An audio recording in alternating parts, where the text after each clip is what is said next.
What would you do if you died at 29? Completely alone, with nothing to show for your life? What if you woke up 17 again, with all your memories intact? And what if the family who destroyed you the first time had no idea what was coming?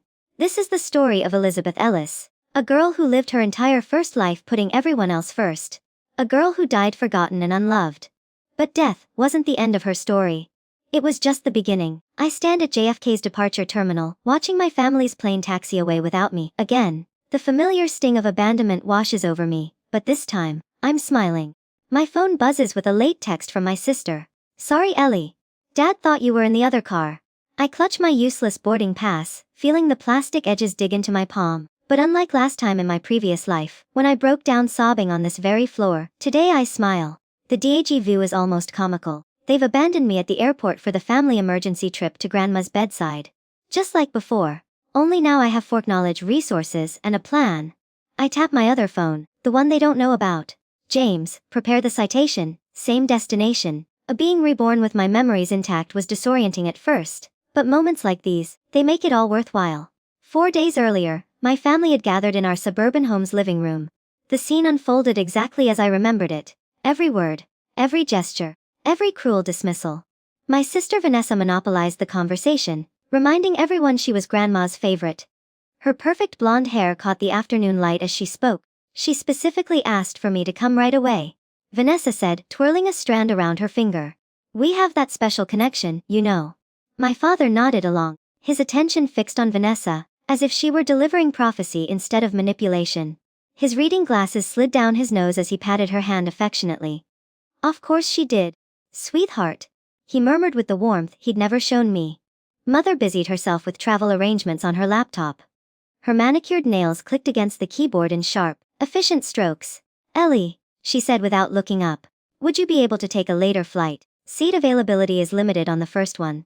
The familiar sting of exclusion burned in my chest. But this time, I smiled pleasantly. Whatever works best for everyone. Coffee's bitter aroma filled the room as I excused myself, fingers trembling against my mug. In my previous life, this was when I began desperately trying to prove my worth. Offering to pack everyone's bags, arranging airport transportation, begging for scraps of inclusion. This time, I slipped away to my room to make a single phone call. "Julian, it's time to liquidate the tech stocks and move forward with the property acquisition near Grandma's estate." "Are you sure, Miss Ellis? The market timing isn't." "I'm sure. I know exactly what's coming."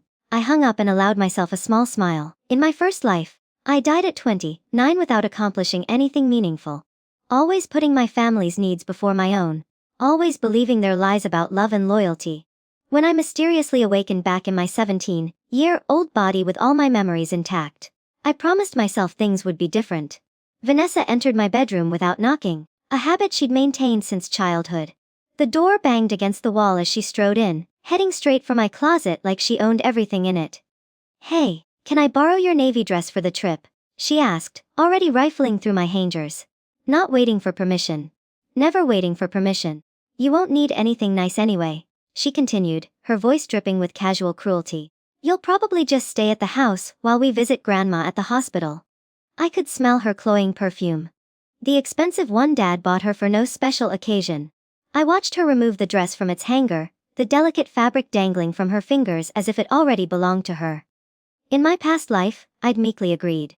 I'd stood there watching as she stuffed my carefully steamed dress into her already overflowing suitcase. Then spent the trip in jeans while she received compliments on my clothes. Today, I calmly took the dress from her hands. "I'll be needing it after all."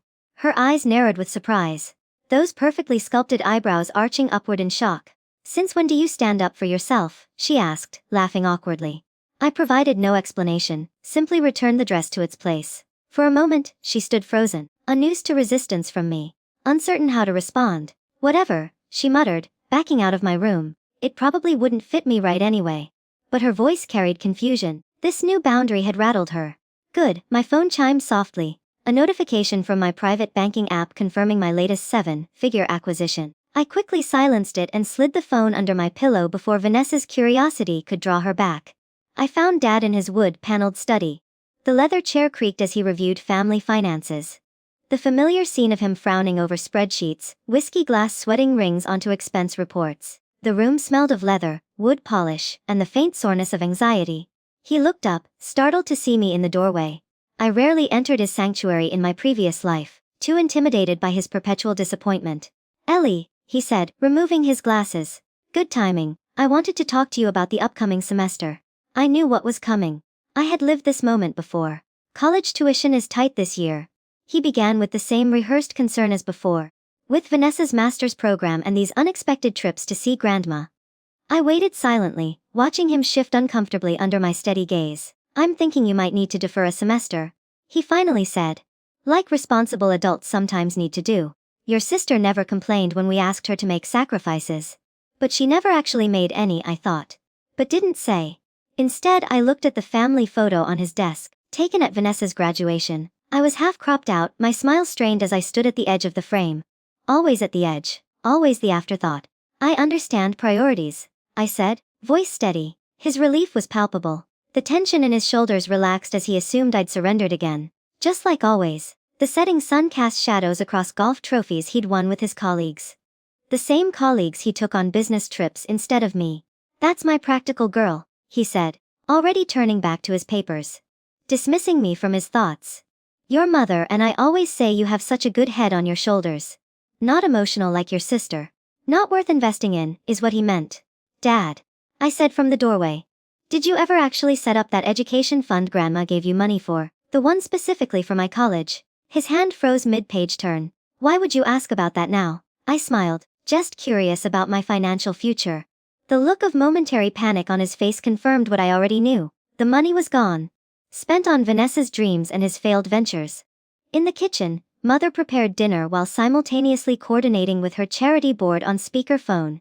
The familiar rhythm of her chopping vegetables barely masked her whispered side conversation when she thought I'd left the room. "No, we'll have Ellie stay behind to watch the house," she said, voice lowered but still audible. "The grandmother really wants to see Vanessa, and you know how flights are so expensive for last-minute bookings for everyone." The knife's blade caught the kitchen light as she noticed me standing in the doorway. She quickly pivoted, ending her call with a hurried, "I'll call you back. Ellie, I didn't see you there." Her smile didn't reach her eyes. "Would you mind setting the table?" I moved to the cabinet for plates, pretending I'd heard nothing. "Of course," I replied sweetly. She resumed chopping. The steady thunk of the knife against the cutting board filled the silence between us.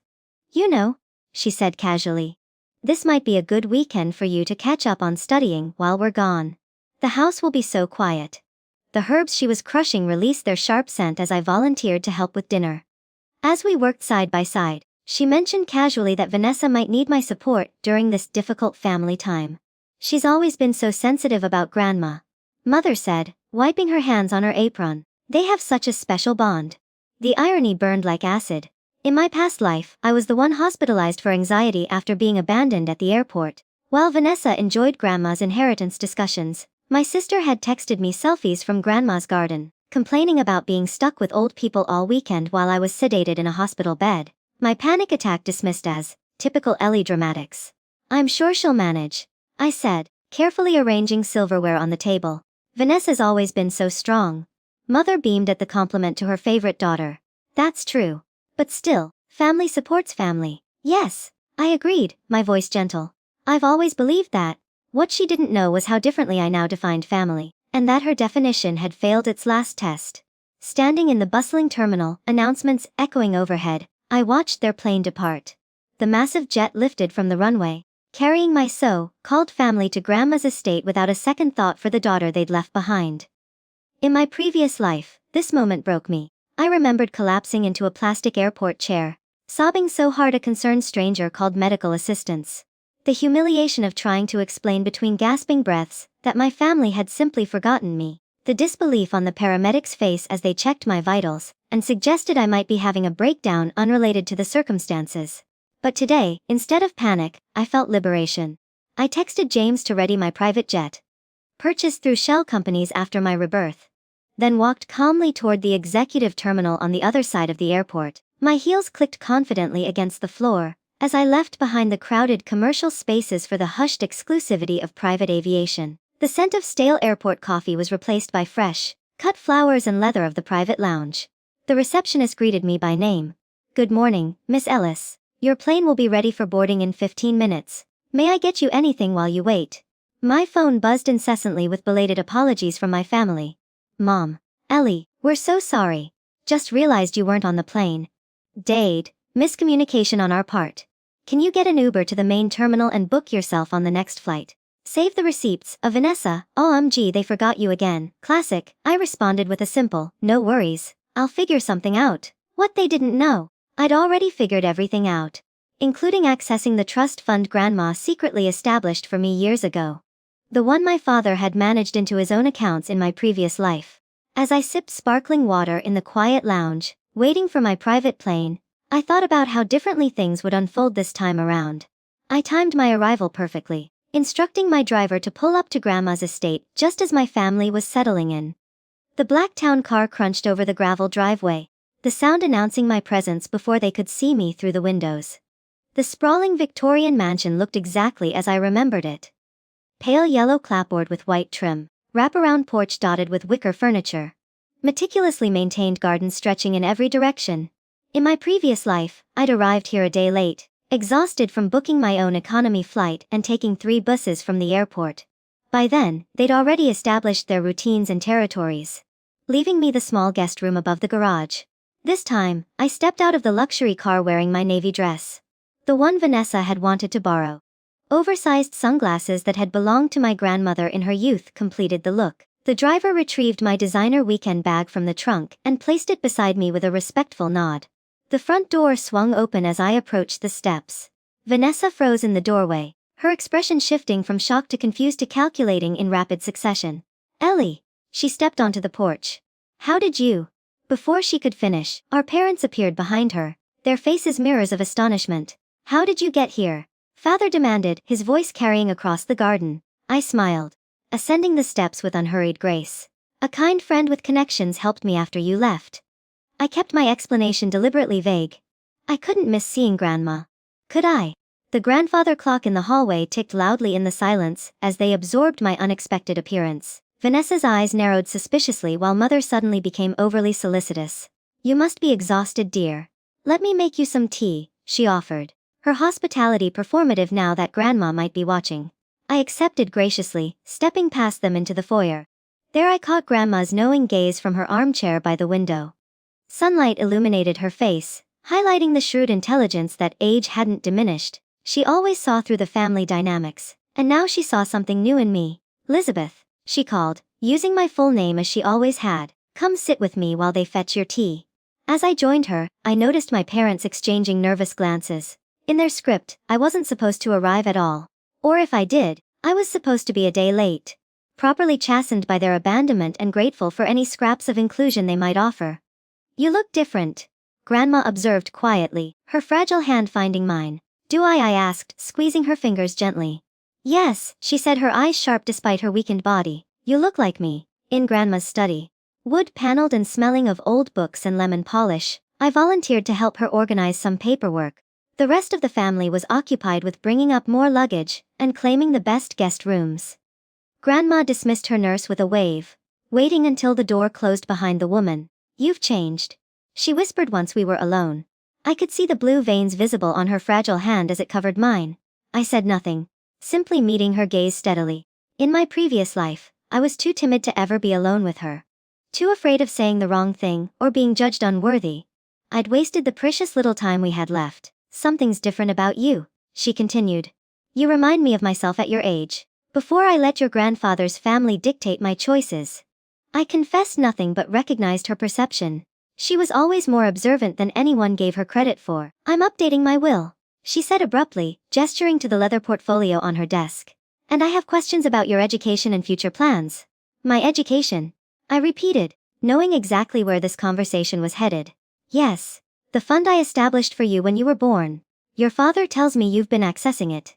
In my prior life, this fund remained a mystery to me until after her death, by which time my father had drained it completely.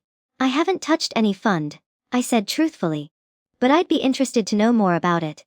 Her eyes narrowed slightly. He said. The hushed conversation was interrupted when Vanessa burst in without knocking. Her eyes darted between us suspiciously. There you are? She said breathlessly. Mom's looking everywhere for you, Grandma. The doctor's on the phone.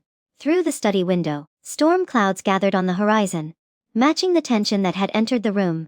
Grandma gave me a significant look that said, "Our conversation isn't over."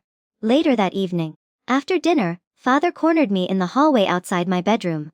Unlike my previous life when I was relegated to the garage apartment, this time I'd claimed the blue room, Grandma's favorite guest suite that Vanessa normally took.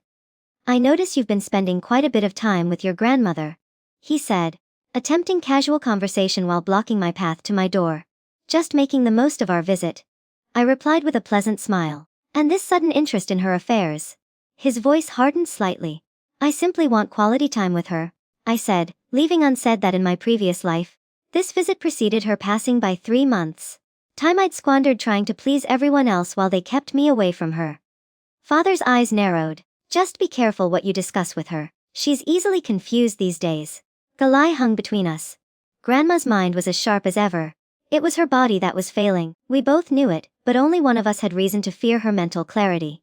"Good night, Dad," I said, slipping past him into my room. "I'm sure we'll all sleep better knowing Grandma is surrounded by family who care about her best interests." The emphasis on best interests wasn't lost on him. As I closed my door, I glimpsed the uncertainty creeping across his face. While the family enjoyed breakfast on the terrace, bird song mingling with the clink of china, I excused myself for a school-related call. Mother nodded distractedly, more concerned with serving Vanessa her preferred type of jam than questioning my absence. In the privacy of Grandma's study, I contacted her bank manager, someone I'd already met twice since my rebirth, confirming the paperwork we'd quietly prepared. "Good morning, Miss Ellis." Mr. Richardson's voice was professionally warm. "I have the documents ready as requested. Will today work for the signatures?" "Yes," I confirmed. "My grandmother is expecting you at 11. The family will be visiting the garden then." "Excellent." He paused. "I should mention that your father has made several inquiries about your grandmother's accounts recently. Rather persistent inquiries." I wasn't surprised. In my previous life, this visit coincided with my father taking control of Grandma's finances, to protect her from scammers. A protection that somehow resulted in several large transfers to his business accounts before her death. "Thank you for letting me know. I'll make sure you have private time with her." Through the window, I watched my family laugh together on the terrace, excluding me even in my absence. Father gestured animatedly, likely embellishing some story about his business prowess. Mother gazed at him adoringly, and Vanessa tapped away on her phone. A text from Vanessa appeared. "What are you really doing here?" I deleted it without responding and returned to the terrace.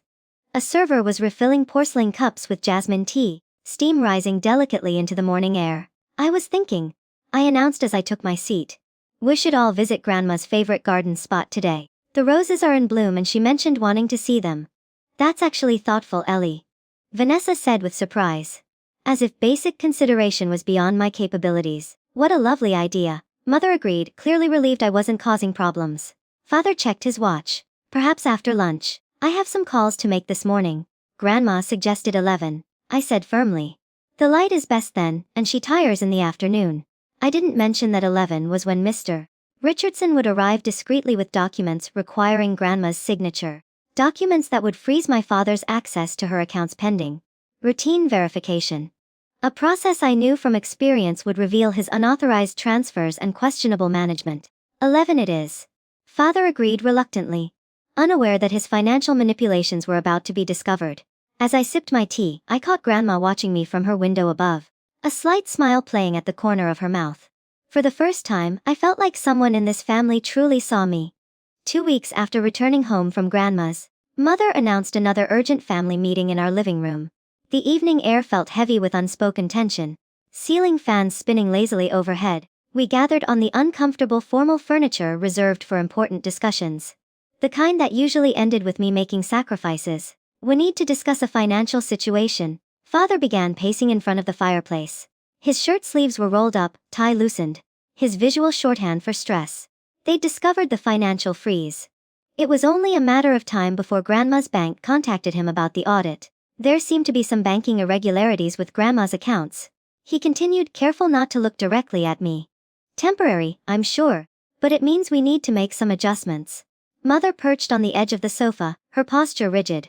"We've had to postpone some important investment opportunities," she added, picking up his thread seamlessly. They'd clearly rehearsed this conversation.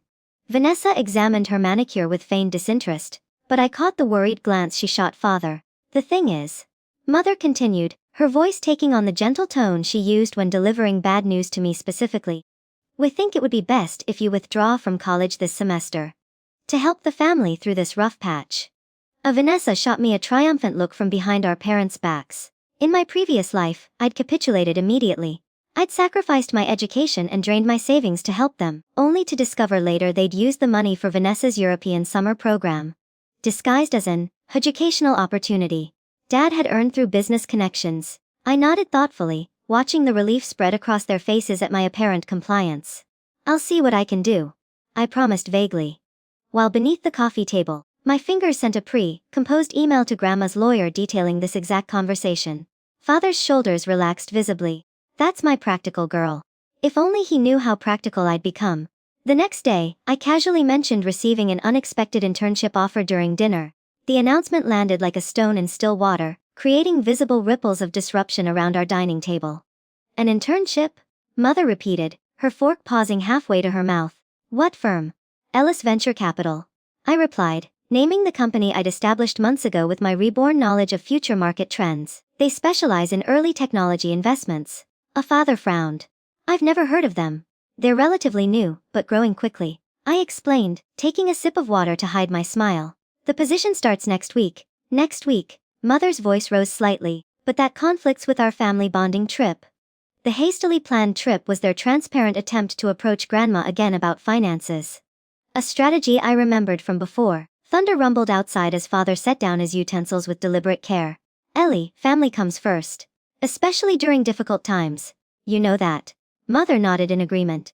This internship opportunity shows a certain selfishness during family difficulties.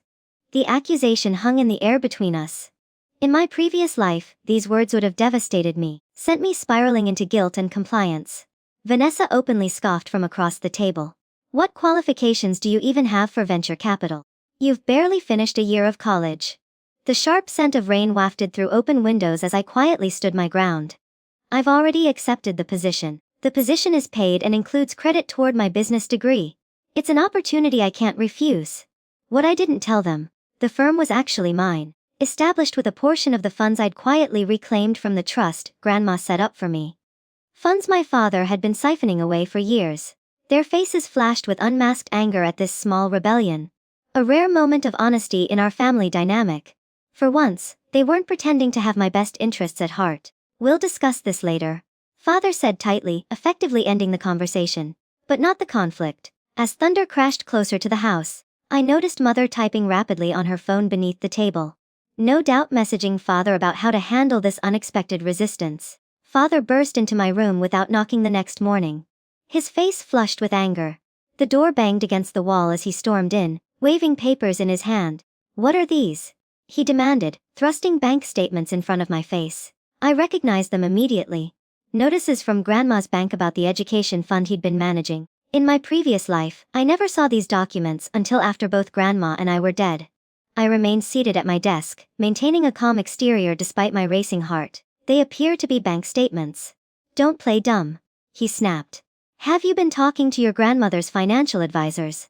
The accusation hung in the air between us. I could smell his stress sweat mixing with expensive cologne as he loomed over me, waiting for an explanation. Why would I do that? I asked innocently. These funds. He jabbed at the papers. Your grandmother's estate is reclaiming them. They're saying they were only to be used for your education. Were they? I kept my voice neutral, curious to see how he'd justify himself. This was meant for both you girls, he claimed, though in my previous life I never saw a penny. I've been managing these investments for the benefit of the whole family. My heart pounded as I maintained innocence, suggesting perhaps the bank discovered irregularities during their standard audit. Banks are so particular about designated funds these days. Behind him, Vanessa appeared in the doorway. Eyes narrowed with dawning suspicion. She was wearing my cashmere sweater without permission. A small theft that once would have bothered me, but now seemed trivial compared to what they'd stolen from my future. What's going on? She asked, gaze darting between us and the papers in Father's hand. A notification chimed on my second phone, which I quickly silenced. An alert that the family vacation home in the Catskills had just been privately listed for sale without their knowledge. Another property grandma owned that they'd been treating as their own.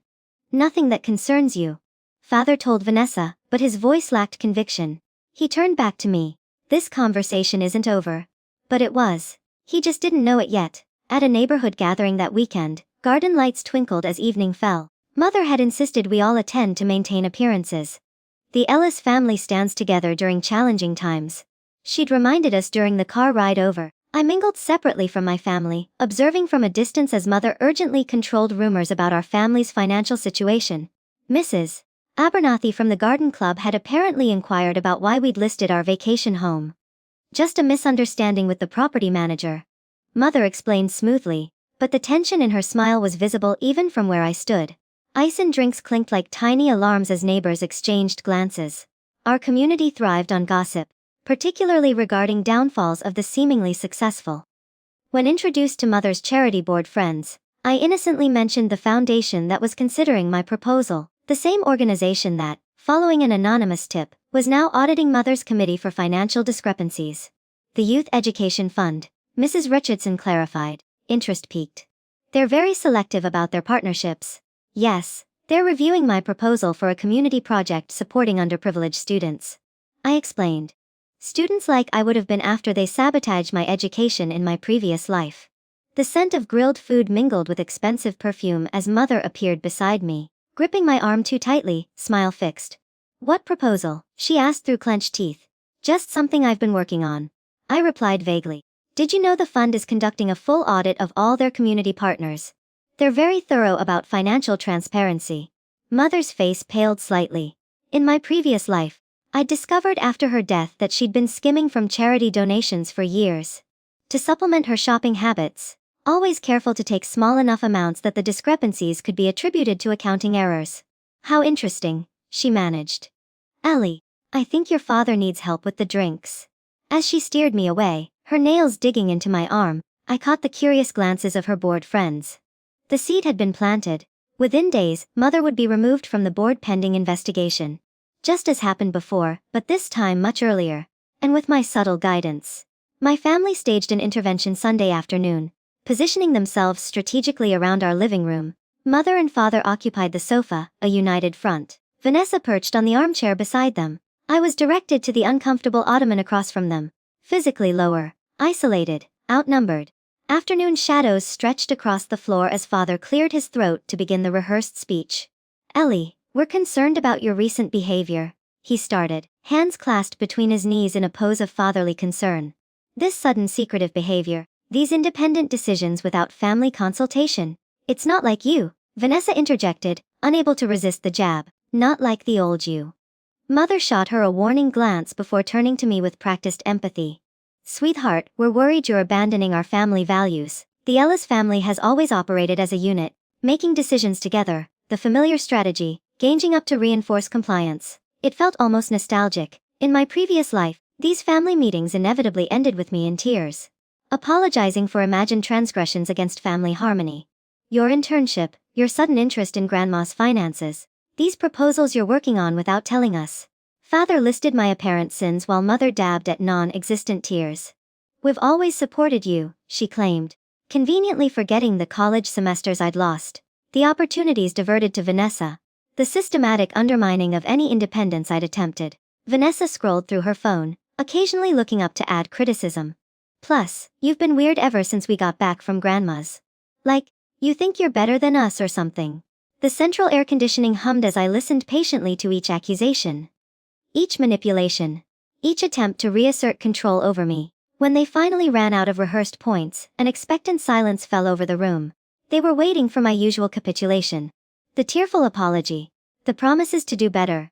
To be the daughter they wanted rather than the person I was. Are you finished? I asked quietly. The question caught them off guard. Father blinked rapidly while Mother's mouth opened slightly in surprise. Because I have an internship call in 15 minutes. I continued, standing up from the ottoman. Thank you for sharing your concerns. Their stunned silence followed me upstairs. Through my bedroom window, I watched a moving truck discreetly parking at our neighbor's house.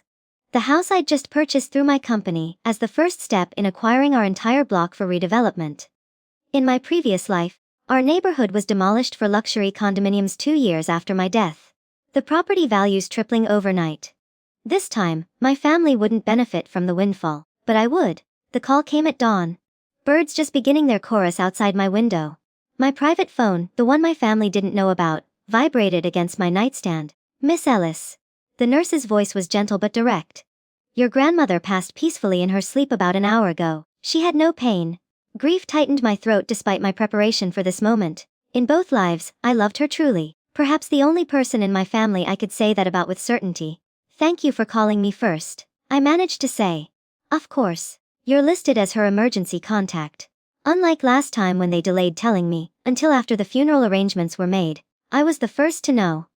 In my previous life, I learned of Grandma's death through a group text from Vanessa, sent 2 days after the fact when they'd already selected her casket and planned a service I couldn't attend due to limited seating.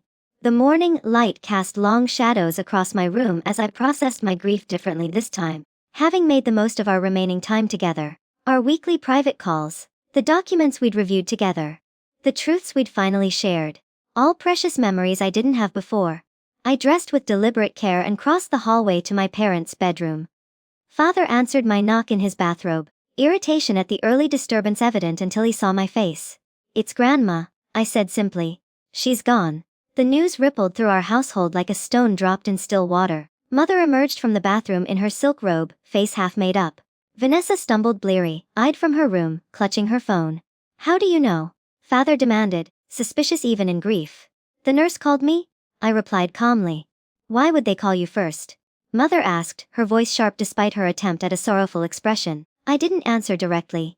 We should go to the estate today. There are arrangements to be made. At the funeral home that afternoon, the shock on my family's faces wasn't just about Grandma's passing. It was that I was notified first. A break in the hierarchy they'd established. The director addressed all questions to me while my family stood confused in their peripheral status. As Miss Ellis specified in her pre-arrangements, the funeral director explained, gesturing to the paperwork before us, she preferred a simple service with wildflowers rather than formal arrangements. Father attempted to interject. We were thinking something more elaborate would be appropriate for Mother's status in the community. I believe we should respect Grandma's wishes. I countered softly but firmly. The rich scent of funeral lilies filled the consultation room as we discussed arrangements. Arrangements I'd been authorized to make through documents they knew nothing about. Grandma and I had reviewed her final wishes during one of our private conversations after my rebirth. She'd updated her paperwork accordingly, naming me as her executor, a detail my family was about to discover. I don't understand, Mother whispered to Father. Why is Ellie making these decisions? The funeral director overhears and glanced at his paperwork. Miss Ellis is listed as the executor of her grandmother's estate. He explained matter-of-factly. All arrangements are to be approved by her. The silence that followed was deafening. In my first life, I wasn't even invited to help choose the flowers. The lawyer's office featured uncomfortable leather chairs and the faint smell of lemon furniture polish. My family sat expectantly as Mr. Edwards adjusted his glasses, documents spread before him on the mahogany desk. Father maintained a somber expression, though I noticed how his eyes kept darting to the paperwork, trying to read it upside down. Thank you all for coming, Mr. Edwards began formally. I'll now read the last will and testament of Eleanor Catherine Montgomery Ellis. The standard legal preamble seemed to stretch Father's patience. He shifted in his seat, finger tapping against his knee, a nervous habit I'd observed countless times before bad financial news. The surprise was evident when Mr. Edwards announced, to my granddaughter, Elizabeth Ann Ellis, I leave my primary estate, all financial holdings, and controlling interest in Montgomery Investments.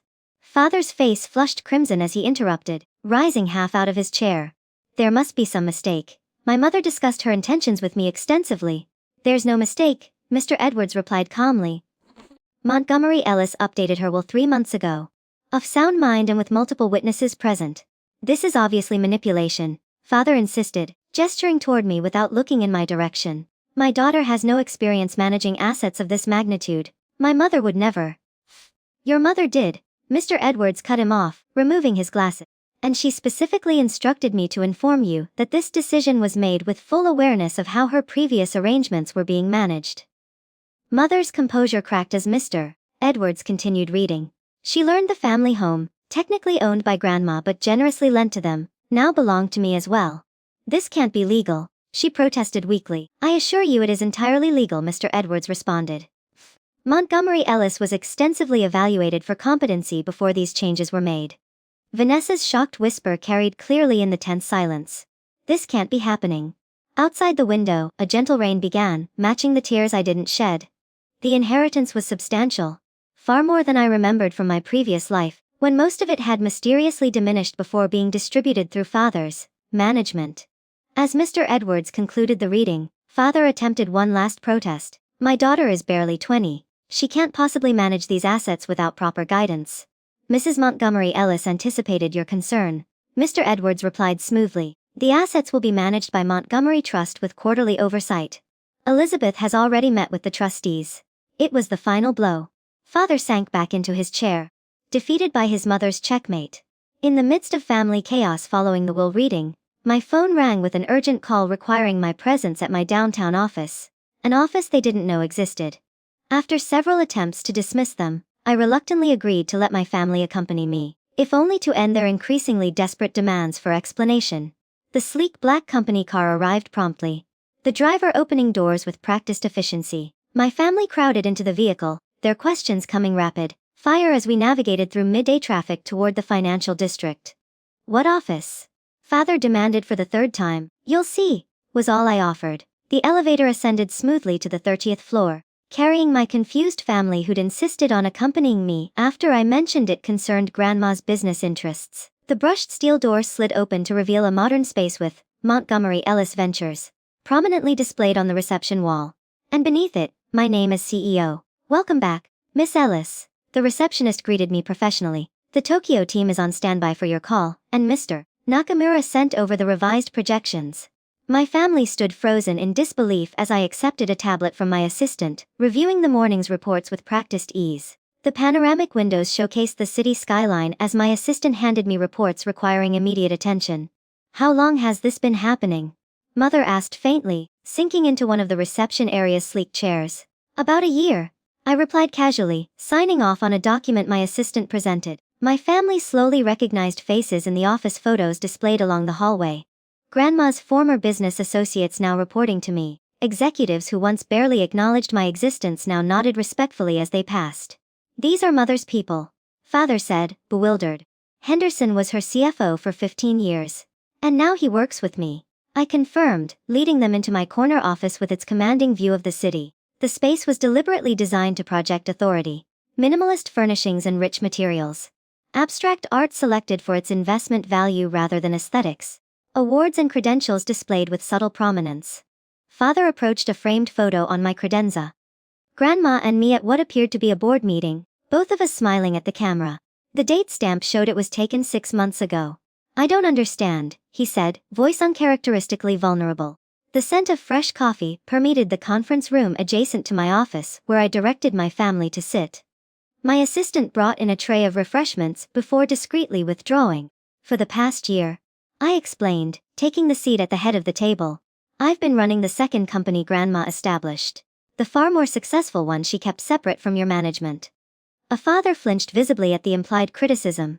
"She wanted someone with actual financial acumen," I continued, watching their expressions shift from shock to calculation. "Someone who wouldn't use company funds to cover personal expenses or divert investments to failing side ventures." The accusation hung in the air, undeniable but unacknowledged. "But you're still in college," Vanessa protested, desperately clinging to her understanding of our family hierarchy. "You don't know anything about business." "I've completed my MBA," I replied calmly, enjoying their collective intake of breath. "Online courses, accelerated program." Grandma was quite supportive.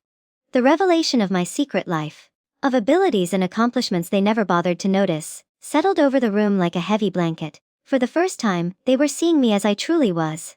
Not as the convenient supporting character they'd created in their family narrative. Back at home, tension crackled between us like static electricity. We'd barely spoken since the office revelation, each retreating to process this fundamental shift in our reality. But Father's patience broke first, as I knew it would. He cornered me in the kitchen as I prepared evening tea, his forced calm betrayed by the whiteness of his knuckles as he gripped the counter. "I think it's time you explained exactly what's been going on," he demanded, voice low but intense. "How long have you been plotting behind our backs?" The chandelier light reflected in his angry eyes as I calmly poured hot water over my tea leaves. Taking my time to respond. Plotting, is that what you call it when I take an interest in my own future? I stirred my tea slowly, deliberately. I suppose that's more comfortable than acknowledging I simply followed the money trail. What money trail? He asked, but his eyes shifted away from mine. He knew exactly what I meant. I set down my spoon and faced him directly, revealing knowledge I shouldn't have. Details of how he'd systematically diverted my education funds to cover his investment losses and Vanessa's expenses. The trust fund Grandma established for me when I was born, I said evenly. The same one you emptied to pay for Vanessa's semester in Paris and your failed restaurant investment. A mother gasped from the doorway where she'd been eavesdropping. She stepped into the kitchen, hand pressed to her throat. You couldn't possibly know about those things. But I do, I replied, retrieving a folder from my bag on the counter. I know about the forged signatures on withdrawal authorizations. I know about the sudden administrative fees that appeared after you became trustee. I know about the investments that supposedly failed but actually paid returns directly to your personal account. The house creaked in the evening silence as I explained that Grandma had appointed financial guardians to protect my interests. Given the family history of fund mismanagement, Vanessa's coffee cup clattered against its saucer when I mentioned having copies of the forged documents they'd used to access my accounts. She'd been silently observing from the breakfast nook, but now she stood, face pale. Dad wouldn't do that, she insisted, but her voice lacked conviction. She wasn't a good liar. Never had to be when others lied for her. I simply slid the documents across the counter. Copies of transfers. Authorizations bearing Father's counterfeit of Grandma's signature. Bank statements showing the systematic emptying of my trust while Vanessa's remained untouched. The trust has been reconstituted, I informed them calmly. With interest. Grandma was quite thorough once she understood what had happened. A father's breathing became more labored as the full implications sank in. This wasn't just about inheritance or control, it was about potential legal consequences, fraud, embezzlement, crimes that carried real penalties. Outside, car headlights briefly illuminated the room as a security vehicle patrolled the perimeter of the property. The first sign of the private security service I'd contracted since Grandma's passing. What are you planning to do? Mother asked, voice barely above a whisper. I took a sip of my tea before answering. That depends entirely on what you do next. A video call interrupted our tense family dinner the following evening. We'd been eating in uncomfortable silence, crystal glasses reflecting candlelight. The weight of revelations and unspoken fears making conversation impossible. My phone chimed with a specialized ringtone. I glanced at the screen and stood immediately. I need to take this, I announced, moving toward Father's study. My study now. I left the door deliberately ajar as I accepted the video call. The screen illuminated with the face of a middle-aged Asian man in an impeccable suit. Miss Ellis, good evening, he greeted me in Mandarin. I apologize for interrupting your dinner. Not at all, Mr. Jiang. I replied fluently in the same language. I was expecting your call. Have the documents been approved? Their conversation continued for several minutes about expanding technology investments in emerging markets, profit projections, regulatory approvals in multiple Asian countries. I knew my family had gathered just outside the door, straining to understand. The grandfather clock in the hallway chimed 9 times as I returned to the table, explaining I needed to leave for Shanghai next week. You speak Chinese? Mother asked incredulously, the scent of her wine sharp in the air between us. Mandarin, I corrected gently. And yes, I've been fluent for some time now. Vanessa's fork scraped unpleasantly against fine china as she muttered about my hidden talents. There's a lot you don't know about me, I acknowledged, returning to my barely touched dinner. I pursued international education privately, while you thought I was just studying at the library. Education funded by early investments I'd made with knowledge from my rebirth. I didn't actually say that last part aloud. Some secrets must remain mine alone. What investments? Father asked, unable to contain his curiosity despite his resentment. Finance had always been his weakness, both his passion and his downfall. As if on cue, my phone continuously chimed with international banking alerts, each representing transactions larger than what they'd seen in a lifetime. I casually silenced it without checking the notifications. Primarily technology and sustainable energy, I replied vaguely. Mr. Zheng oversees our Asian portfolio? Or, Mother questioned. Montgomery Ellis Ventures, I clarified. The company I showed you yesterday. The father's breathing became more labored as he realized the extent of what had happened beyond his control. The revelation of my global business network and influence became undeniable. How long have you been planning this? He finally asked, voice tight with suppressed emotion. I met his gaze steadily. Long enough. Father called an emergency family meeting in his study 3 days later. The request came via a formally worded email rather than his usual barked commands. The first acknowledgement of our changed power dynamic. I arrived precisely at the scheduled time to find them already assembled. Late afternoon sun slanted through closed blinds, dust motes dancing in the beams. Father sat behind his desk. Technically my desk in my house now. Hands clasped before him in a posture I recognized from his business negotiations. The leather of his chair creaked as he forced humility into his posture. I noticed a prosperity gospel book conspicuously displayed on the desk. His latest investment opportunity when all else failed. Mother sat beside him in the visitor's chair, jewelry noticeably absent since learning most of it must be returned to the estate. Her simple cotton dress was a far cry from her usual designer attire, a calculated visual reminder of their reduced circumstances.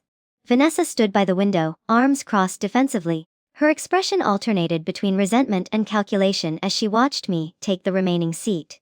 The air smelled of father's stress sweat and mother's signature perfume, the expensive bottle I'd gifted her last Christmas that she'd claimed was just a knockoff, while thanking me with condescending pats on the cheek. Elizabeth. Father began formally, using my full name to signal the seriousness of the occasion. Your mother and I have been doing a lot of thinking. Mother nodded and practiced synchronization. A lot of soul searching, she added, her hand drifting to her throat in her characteristic gesture of emotional emphasis. We realize there have been misunderstandings. Father continued carefully. Miscommunications. Mother amended softly. Mistakes. Father conceded with visible effort. They presented a united front of reconciliation, offering apologies that never quite admitted specific wrongs, followed quickly by suggestions about moving forward as a family and pooling our resources under their guidance. Your grandmother clearly saw potential in you that we overlooked, Father admitted with a forced smile.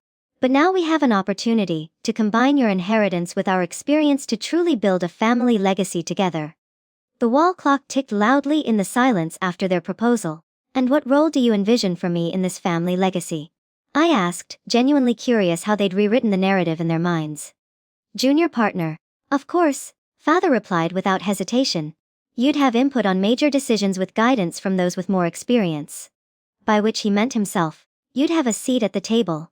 Mother added, as if this was a generous concession rather than my rightful place. Vanessa finally spoke from her position by the window. We're still family, she said, attempting sincerity. Families stick together, especially in business. I studied each of their faces, seeing the calculations behind their performative reconciliation. They'd realized they couldn't fight me directly. So instead, they'd try to assimilate my success into their control. I'll consider your proposal, I said simply, rising from my chair. Is there anything else? They exchanged surprised glances. Clearly, they'd expected either immediate capitulation or emotional confrontation, not calm consideration. Just think about what family really means, Ellie, Mother said, reaching for my hand. Blood is thicker than water. I remembered how thin that blood seemed when they left me at the airport. Twice. Over breakfast the next morning, Father spread investment brochures across the table. Coffee steam rising between us. He was dressed in his best suit, the power outfit he reserved for important meetings. I was up half the night reviewing these opportunities. He announced, eyes gleaming with the same excitement that preceded his multiple bankruptcies in my previous life. With your inheritance capital and my connections, we could triple the returns within 18 months. I scanned the glossy materials without touching them, the same questionable schemes he'd pursued before. Commercial real estate in declining areas. Franchise opportunities with failing brands. Energy sector investments that ignored the coming renewable revolution I knew would reshape markets within 5 years. We could triple your inheritance, he promised, sliding what appeared to be projected earnings across the table. Mother chimed in from where she was pretending to arrange flowers nearby. Think of what we could accomplish as a united front. The Ellis name could really mean something in this city. It already does, I thought. But didn't say. Just not the way you imagine. Outside, gardeners I'd hired pruned roses beneath the window, their shears snipping rhythmically. The property already looked better under new management, the neglected landscaping coming back to life with proper care. Vanessa surprisingly offered reconciliation over her second cup of coffee. I've been thinking, she said, stirring in her third sugar packet. We should start fresh. Maybe a sister's trip. The Maldives would be amazing this time of year. My treat naturally went unspoken but clearly implied. I listened attentively, noting how they framed their self-interest as concern for me. How their apologies contained justifications. Each proposal placed them in control of my resources, while offering me token participation in decisions. When they finished, expecting my eager agreement as always before, I simply buttered my toast and replied, "No." The simple word hung in the air between us, unfamiliar and devastating. "Sorry." Father blinked rapidly as if he must have misheard. "No," I repeated clearly. "That won't be possible." "But we're offering you," he began. "Nothing I want or need." I finished for him. Mother's face crumpled in calculated distress. "After everything we've done for you." "Yes," I agreed calmly. "After everything." The silence that followed was profound, broken only by the rhythmic snipping of garden shears outside. Evening found us in the living room, rain pattering against windows as my family made their final stand. I'd spent the day avoiding them, working remotely from my bedroom while they'd clearly been planning this confrontation. Father paced across the Persian rug I'd purchased after Grandma's funeral, intermittently stopping to emphasize points about blood being thicker than water and the importance of forgiveness. "Families disagree. They make mistakes," he insisted. "But in the end, they come together." Mother sat with perfect posture on the sofa, nodding at appropriate intervals. "We're not perfect, Ellie," she added, voice trembling slightly. "But we love you." Love. Such a convenient emotion when they needed something from me. "Remember how we supported your early interest in mathematics?" Mother continued, conveniently forgetting how they'd refused to pay for the advanced summer program I'd qualified for. Because Vanessa's drama camp was already so expensive. Vanessa, desperate now, fluctuated between tearful pleas and veiled threats. "We grew up together," she reminded me, as if I could forget the shared childhood where she was protagonist and I was barely supporting cast. "I know you, Ellie, better than anyone." The threat was subtle but clear. She knew my embarrassing moments, my vulnerabilities, the insecurities they'd carefully cultivated in me over years of systematic undermining. The scent of Mother's stress baking wafted from the kitchen. My kitchen. As they delivered their ultimatum. Either I reconsidered my selfish position, or they'd contest the will, drag my name through public court proceedings, ensure painful family division. "You don't want this to get ugly," Father warned, his tone making it clear this was no longer a negotiation but a threat. "The press would have a field day with a family feud like ours. It would damage the company reputation before you've even properly begun." Lightning briefly illuminated their determined faces as they awaited my capitulation. Instead, I calmly slid a folder across the coffee table. "Before you make decisions you can't reverse, you should review these documents." The father opened the folder with confidence that quickly drained from his face. Inside were copies proving their systematic financial abuse of both me and Grandma, forged signatures, fraudulent transfers, tax documents with deliberate misrepresentations. "Where did you get these?" he whispered, complexion ashen. "Grandma kept better records than you realized," I replied. "And she hired very thorough forensic accountants before updating her will." The documents outlined the legal consequences they now faced regardless of my decisions, consequences I'd been quietly postponing while observing their reactions to our changed circumstances. "You would send your own family to prison?" Mother asked, voice barely audible. "I haven't turned these over to authorities," I clarified. "Yet." A mother began to weep softly. Genuine tears this time. "What do you want from us?" Father finally asked, defeated. "Distance," I answered simply. "And acceptance that things have changed permanently." Moving day arrived with morning fog clinging to the lawn. Professional movers efficiently loaded my family's belongings into trucks. Not their belongings anymore, as they'd been given 30 days to vacate what was legally my property. The grandfather clock in the foyer chimed dolefully as Mother made a final appeal. Voice cracking with genuine emotion for perhaps the first time. She stood in the entrance hallway, watching as workers carried out furniture that had defined her social identity for decades. "Where will we go?" she asked, gesture encompassing Father consulting with his lawyer by the hydrangeas, and Vanessa sitting defiantly on her packed suitcases. For the first time since my rebirth, I felt a flicker of sympathy. In my previous life, Mother was as much a victim of Father's financial mismanagement as I was, though she'd participated willingly in maintaining appearances at all costs. "I've arranged 3 months of housing for you," I explained gently. "Separately," she repeated, uncomprehending. "Separately. An apartment for you and Father. A studio for Vanessa near the university."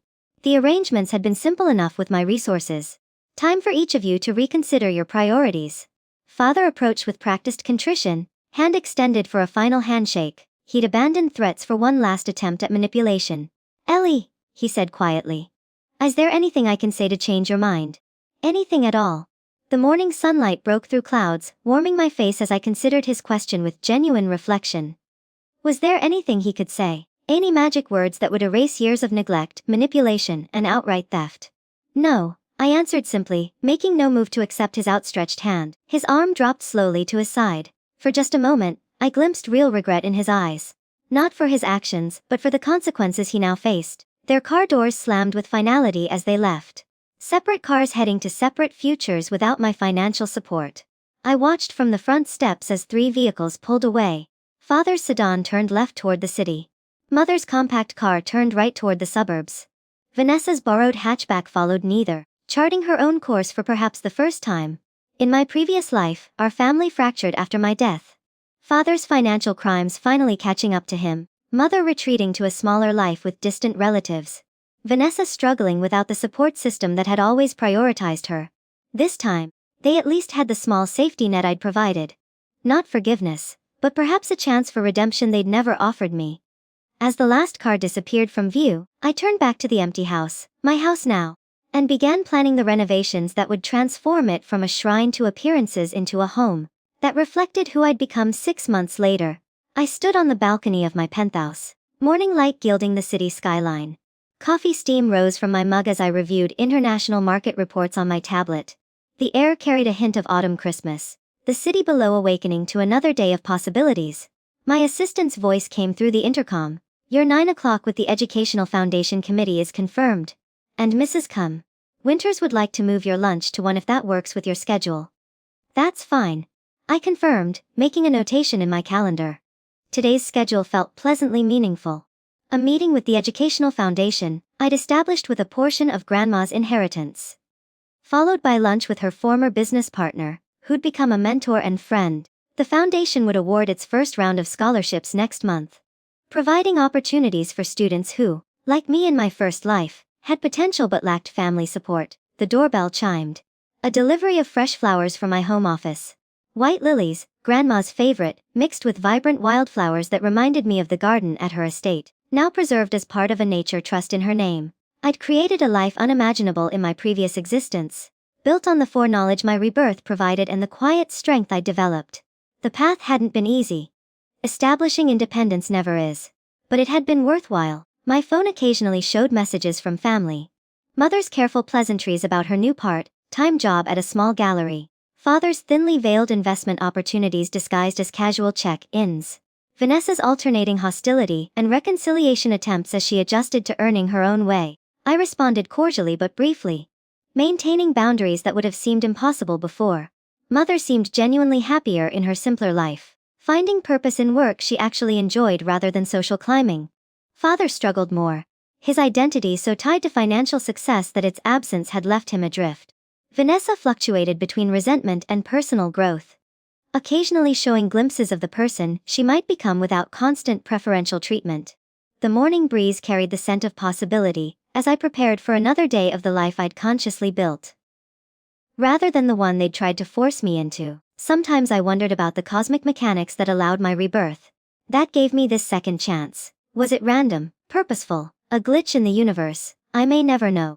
But I remained grateful for the opportunity to rewrite not just my story, but the stories of others through the Foundation's work.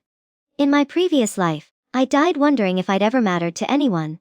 In this one, I knew with certainty that I did. QJFK International teamed with travelers as I bypassed the main terminal, heading directly to the private aviation section. The contrast to that fateful day wasn't lost on me. Abandoned then, empowered now. James greeted me at the entrance to the executive lounge, professional as always, but with the warmth that came from 2 years of working together. Good afternoon, Miss Ellis. The jet is fueled and ready. Weather looks clear all the way to Singapore. Thank you, James. Any messages? Just one from the board confirming tomorrow's meeting has been moved to the Raffles Hotel at your suggestion. The leather sofa was comfortable as I reviewed documents while waiting, occasionally glancing at travelers rushing through the main concourse visible through glass walls. The private lounge was deliberately positioned to offer this view, a reminder of privilege that I tried never to take for granted. A familiar group caught my eye. My family, hurrying with overloaded luggage carts, apparently late for their flight. I watched dispassionately as they argued among themselves at the economy check-in counter, gesturing frantically at their tickets. Father looked noticeably older, his confident posture diminished by financial reality. Mother appeared thinner but somehow more authentic without her designer armor. Vanessa gestured animatedly at the airline staff, her former entitlement meeting the immovable wall of commercial flight protocols. The scent of expensive coffee filled my senses as the lounge attendant refilled my cup. My phone buzzed with a desperate text from Vanessa. Our tickets were cancelled. Can you help? I smiled slightly, remembering how in my previous life, I'd frantically emptied my savings to buy last-minute tickets when they left me behind.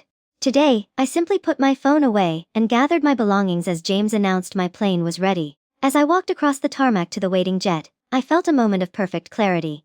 The universe gave me a second chance. Not for revenge, but for justice, including the justice of allowing natural consequences to unfold for those who never considered the consequences of their actions toward me. Months later. Waves crashed rhythmically against white sand as I walked barefoot along a private beach in Bali.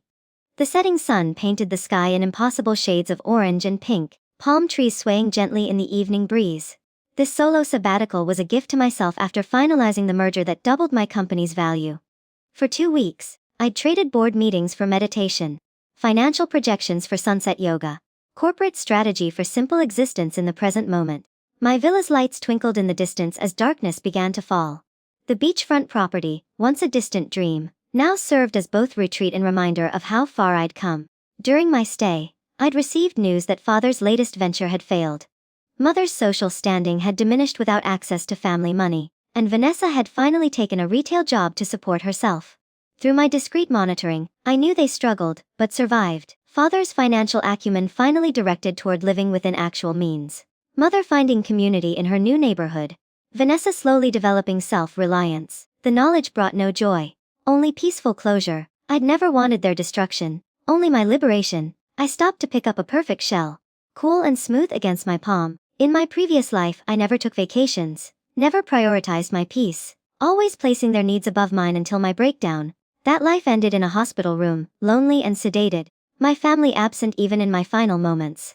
The salty air filled my lungs as I breathed deeply. Thankful for second chances and lessons learned, the waves continued their eternal rhythm, reminding me that time flows whether we use it wisely or waste it. A message appeared on my phone. The Educational Scholarship Foundation I'd established in Grandma's name had selected its first 20 recipients. Students who, like me in another life, needed someone to believe in their potential and invest in their future rather than exploit it. I smiled at the notification, then silenced my phone and returned it to my pocket. The foundation would thrive without my constant attention, just as I now thrived without constantly seeking my family's approval. As darkness fell completely, I turned toward my villa, walking away from the ocean, but carrying its lesson with me. That even the strongest forces can change direction when necessary, erasing old patterns to create something new and beautiful in their place. Like me, twice born, but finally, truly living. Thank you for joining me on Elizabeth's incredible journey of rebirth and redemption.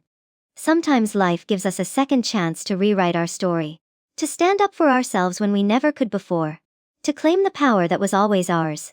If this story moved you, touched your heart, or made you think about the relationships in your own life, I'd love to hear from you in the comments below. Don't forget to like this video and subscribe for more powerful stories of transformation and triumph. Remember, you don't need to be reborn to change your life. Sometimes all it takes is the courage to say no and mean it. Until next time, keep believing in your own power to rewrite your story.